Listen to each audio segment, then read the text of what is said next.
Hey everyone, thank you so much for checking out the GAG'S All Here 2.0 Shorts program. My name is Desmond Thorne and I'm a programmer at NewFest. This is the second year that we have done this program and it just gets bigger and better every year. So thank you for checking it out and thank you for sticking around for the Q&A. Now I get to introduce all the amazing filmmakers behind most of the shorts that were in the program, and here they are. Yes, welcome everybody. So since we don't have time, I would, love to dig into each of your specific shorts and ask you like super specific questions. So in lieu of that, what I do with these is I go do a little quick rundown and give my specific praise of each of these shorts of the people that are present. So I'll kind of go in order of where you are on the grid. Island Queen, I think, is such a great exploration of being a queer teen and having these like parental expectations to live up to and these pressures. And it's such a fun way to explore that. There's such excellent world building with the staff on the ship. It's just so funny. And I love seeing Rachel Dratch anytime. She's so fun, so funny. And of course, Jesse Tyler Ferguson as well. It's so great to see them pop up in something like this. And it's so much fun. Robin, $2 was one of the very first shorts that I screened in quarantine. And I immediately fell in love with the craft in this film and the ideas behind everything. I love Sid and would watch an entire series about them. They're such a great character. And I love that they find their own sense of freedom at the end of the short. I think that's really important for us to see as people who face adversity all the time is that, there is an end point or a future past the adversity that we go through. So thank you, thank you. Patience Brings Roses was another one of the first ones that I saw. And when I saw that it was about a mime, I was immediately in. I was like, yes, yes, yes, immediately. I love the look and the texture of this short, as well as the kind of like the old school inspiration and feel of it. I feel like as filmmakers, it's really cool to see us pay reverence to the styles and things that came before us. I think it's very respectful and very recognizable in a really cool way. So thank you, thank you. Monsieur, first of all, I love a musical.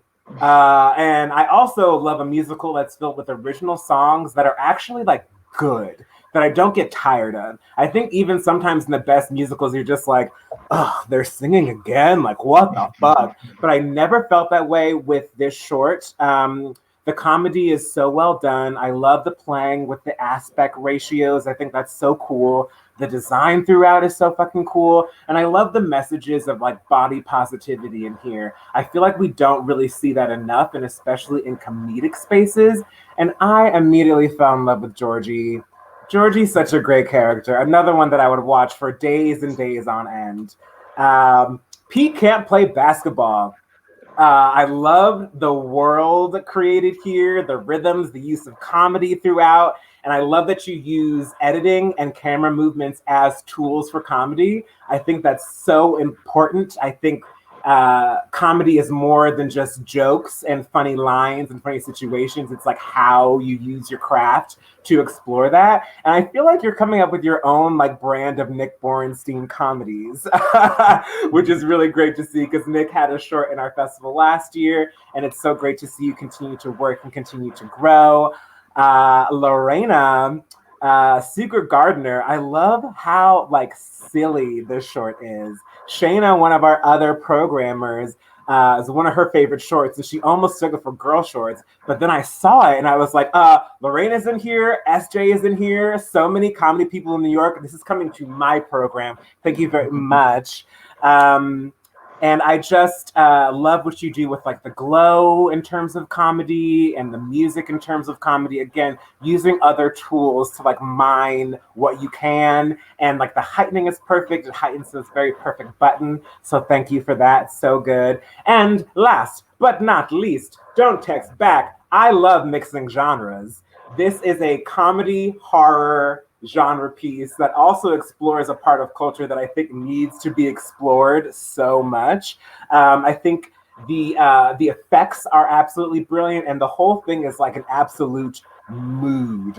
And I also must say that I've been watching a lot of Canadian work, a lot of Canadian television during quarantine. I've consumed Schitt's Creek. I watched Kim's Convenience. I also watched Anne with an E. So y'all Canadians, y'all are onto something, and I can't wait to see the two of you like join that fold of like popular Canadian content that we are seeing. So thank you all for making these amazing, beautiful shorts.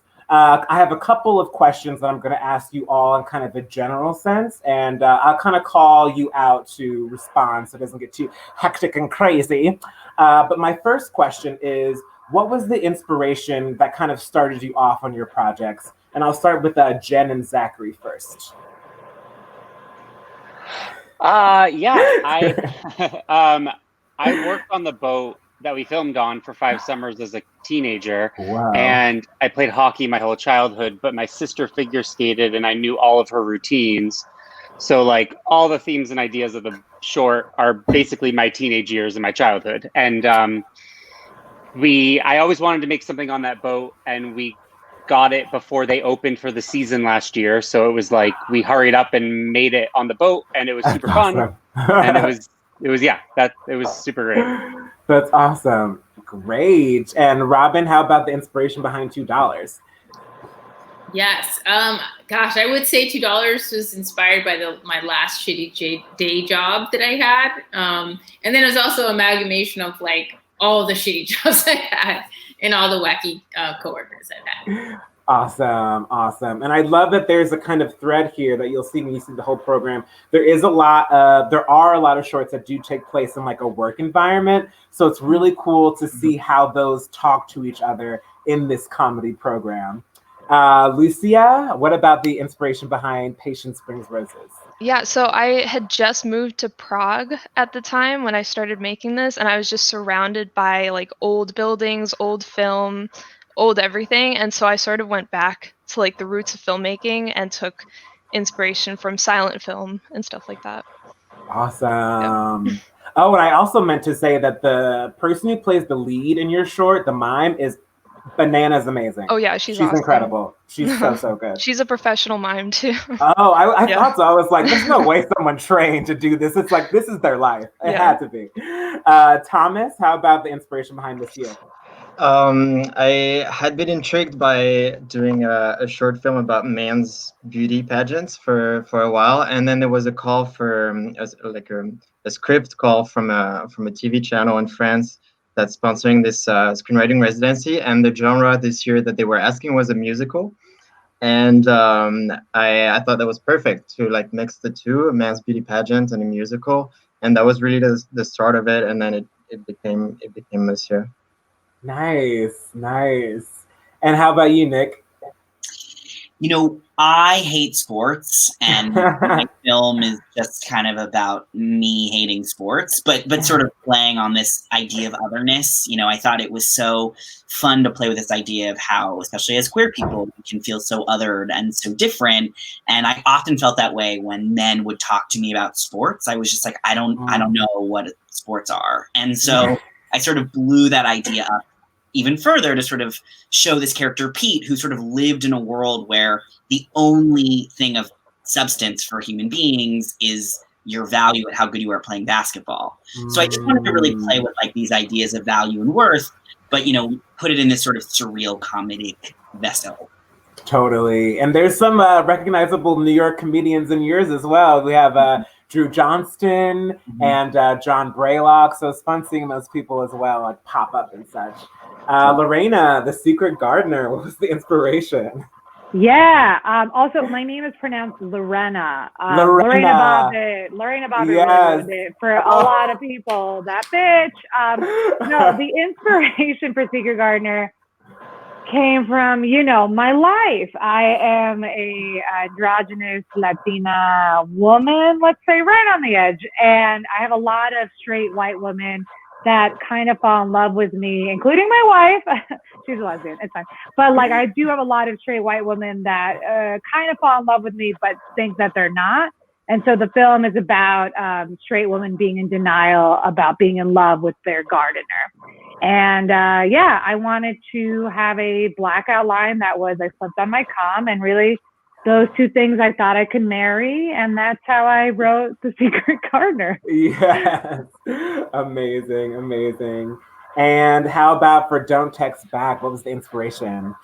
For us, it was the idea of hearing from friends about their dating horror stories. Like when they're talking to other straight people, when it's like women dating men, like they just think it's funny, but to us it actually sounds like a horror story. So we wanted to sort of portray how horrifying it can sound, these like being forced to text back someone who's given you the worst date ever and is grotesque in every way. Yes, yes, yes.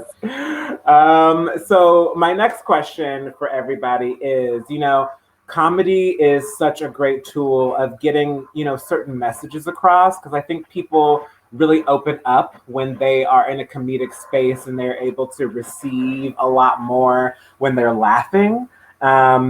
So what were some of the messages, really, if any, that you wanted to get across through this comedic short that you did? And we'll start with Island Queen again. Jen, do you want to talk, or I'm happy to? You go ahead and start, and then I got a little something. All right.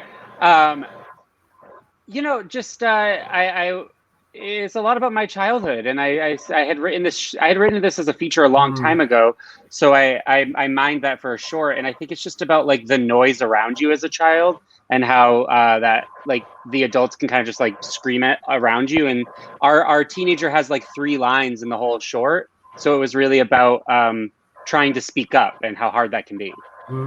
Absolutely. Yeah, and I would say in terms of comedy, sort of like lighting a heavy subject, Zachary did put in a couple of, joke zingers lines in there, and like just the right time, like at the end when Captain and First Mate step up and he says, "Am I doing okay?" And she has her line.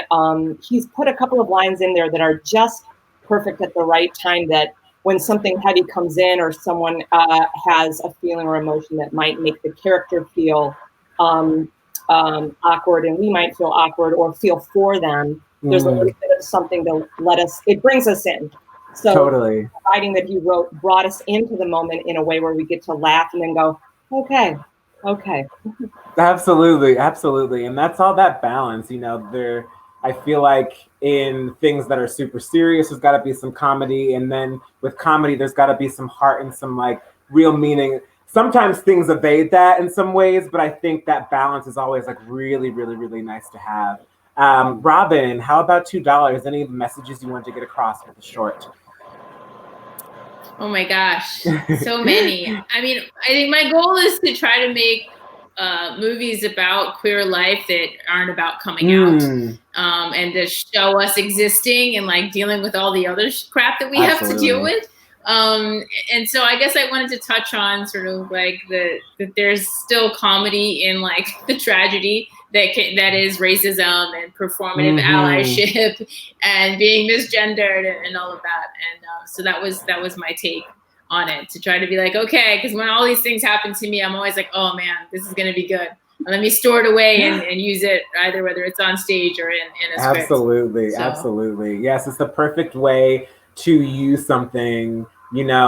I feel like we do come up against so much adversity in our lives, and it's such a good and healthy tool to use to express that. Absolutely. Patience brings roses. Any messages you want to get across with that? Yeah, I think the main thing for us was we were trying to sort of reclaim the rom-com genre, because a lot of rom-com is like saturated with straight stories, and a lot of queer stories end in tragedy. So we were trying to make a lighthearted story and say this can be our story too. And how about Monsieur?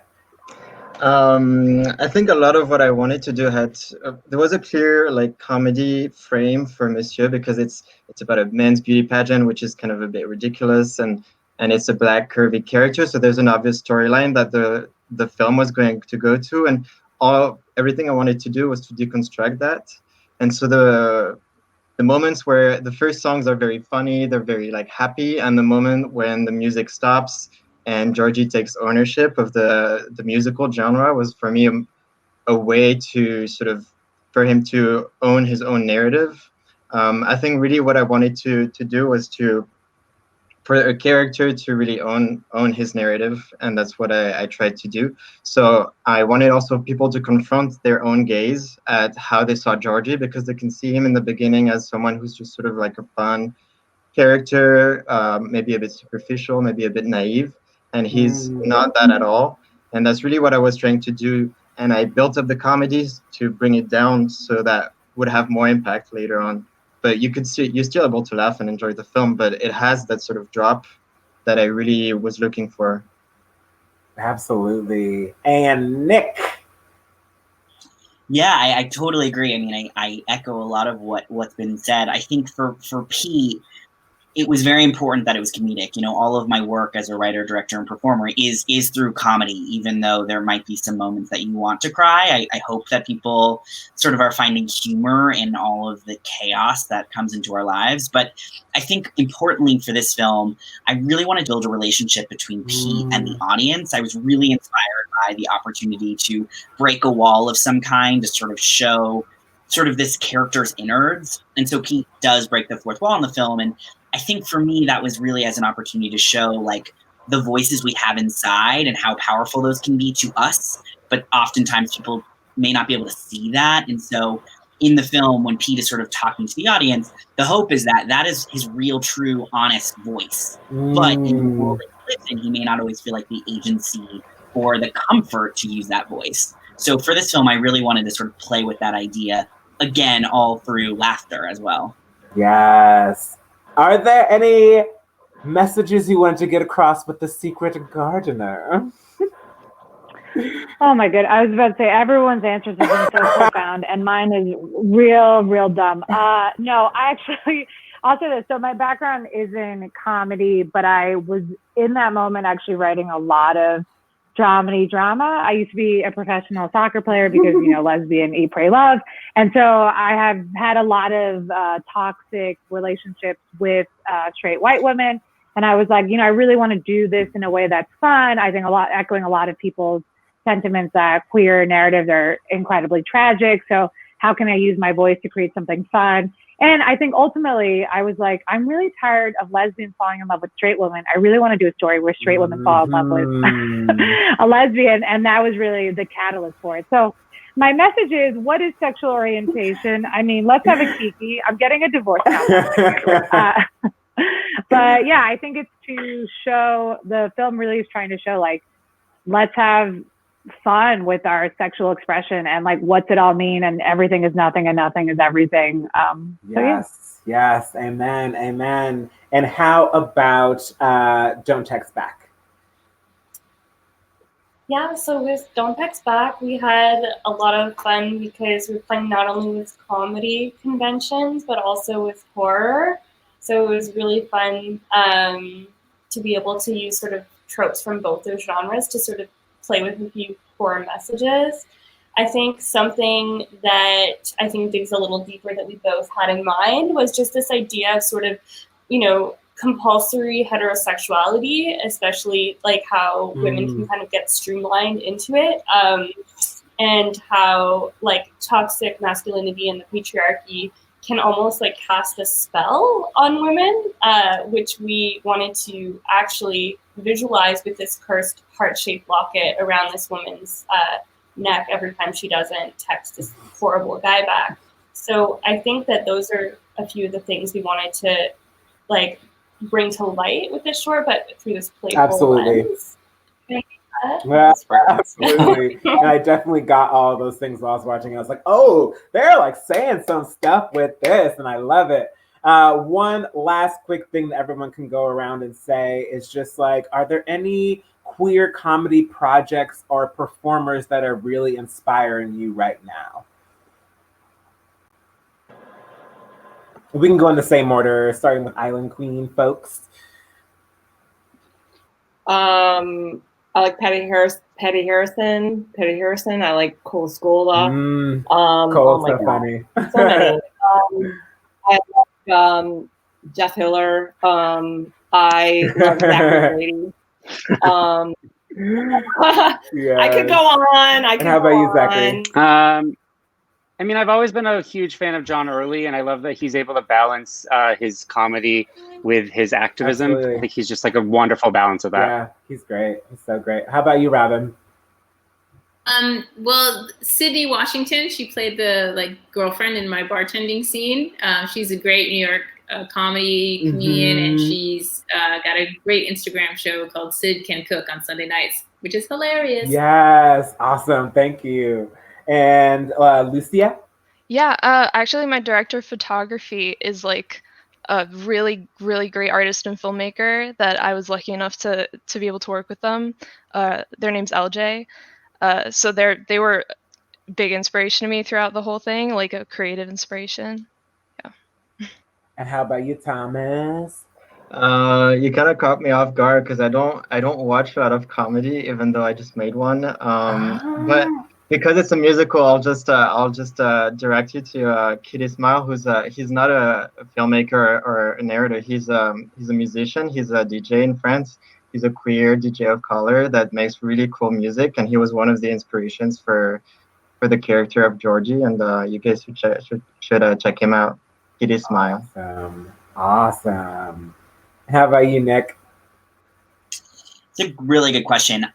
There's a lot, but what comes to mind right now is I loved Search Party. I was like such a fan of Search Party, and like Charles Rogers and a lot of that team, I think, are just like such talented thinkers and created such an amazing genre. Kay and Mariel, I'm really curious to see your film because this idea of like horror and comedy, like I think it's such a great space. And again, Search Party, I think, just like nailed it for me. So Charles and his team, I'm a huge fan of. Yes. How's about you? And I'm gonna say your name right this time, Lorena. Lorena, yeah, you nailed it. Yeah, no stress. This might feel like a cop-out, but I was gonna say everybody in this Brady Bunch slid. Yeah, I don't know. I mean, everyone knows all the celebs, Tig Notaro, but I think everyone here is really exciting to me because it's like, yeah, we are the seeds for the future of queer comedy, Absolutely. right? So like, we're creating it on a local level. We're like a local microbrewery of queer comedy. And I think that matters more than the Heinekens. Okay. So all of you, I'm a big fan of all of you now. Follow on Instagram, like. Yes. Amazing. And how about Kay and Mariel? Well, I try to write serious things sometimes, and it always comes out comedic. I've been doing a lot of writing lately, and I heard a great interview with Madeline Olnek, and something she said is like, there's like no point in making art that doesn't have any comedy in it because life is like drab and boring enough all the time. So like, it's only really art and different than life if it's fun and entertaining. And I think that's kind of like my writing philosophy too, what ends up happening with me. So I really respect her and a lot of the work she does. And yeah. Absolutely. Anyone for you, Mariel? I'm also caught off guard. I was just relying on tape for this one. That's totally bad. This is my first step into comedy, actually. Normally, I only work within genre cinema, so horror, thriller, that kind of stuff. So. That's awesome. Oh, that's so sick. That's amazing. Because we need more queer voices there, too. Absolutely. More queer horror, more queer thriller, more queer, like, genre shit. I want to see us up in everything. So thank you all for making these wonderful films. I'm so excited for everyone to see them. I'm so excited for all of your careers to blossom because they will. And thank you so much for being here today and taking the time to chat with me. Thank you so much and have a wonderful rest of your day. Thank you. Yeah. Bye, y'all. And thank you so much again for sticking around for this Q&A. If you're interested in seeing more about the 120 plus films and other projects that we have at the festival this year, head on over to newfest.org, where you can also find out about some of our year-round programming. Thank you so much again, and see y'all soon.